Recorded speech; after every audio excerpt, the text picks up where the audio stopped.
presented by Khushbu Music.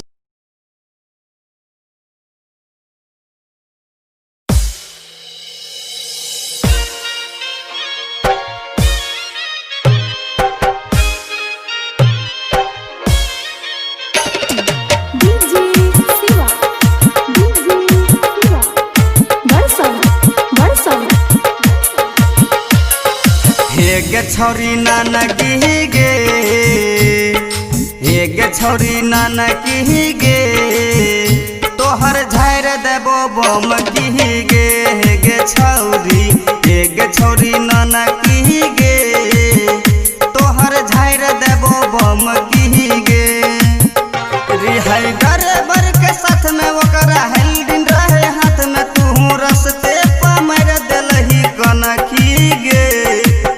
गे छौरी, गे छौरी, गे छौरी नानकी गे, तोहर झाड़ देबो बम की गे। गे छौरी, गे छौरी नानकी गे, तोहर झाड़ देबो बम की गे। गे छौरी, डीजे सनी, डीजे सनी, तोहर झाड़ देबो बम की गे। गे छौरी, रिकॉर्डिंग बाय पप्पू राजा। गे छौरी नानकी गे, चढ़ाई देली सन की गे। गे छौरी नानकी चढ़ाई देली सन की, तू रास्ता पर मार देलही कनखी गे।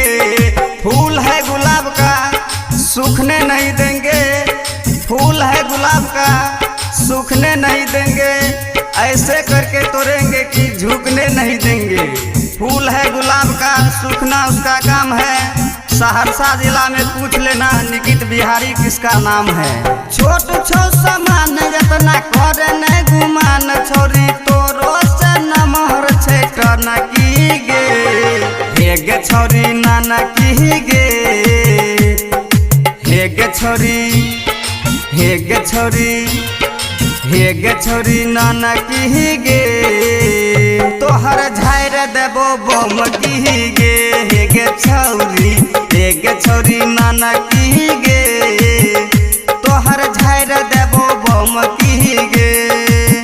गे छौरी नानकी गे, तोहर झाड़ देबो बम की गे। Recording by Dharmraj studio Balwahar Saharsa.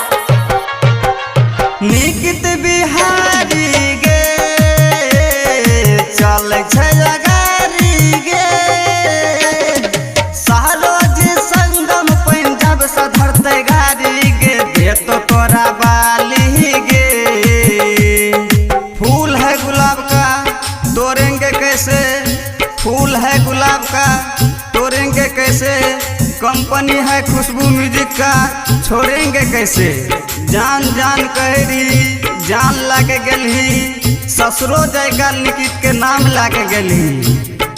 दे तो तोरा बाली गे, लगई है होठ लाली गे। गे छौरी नानकी गे,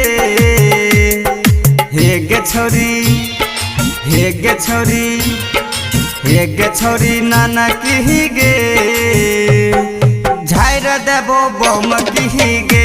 गे छौरी, गे छौरी नानकी गे, तोहर झाड़ देबो बम की गे। गे जानू धर्मराज रिकॉर्डिंग स्टूडियो बलवाहर सहरसा।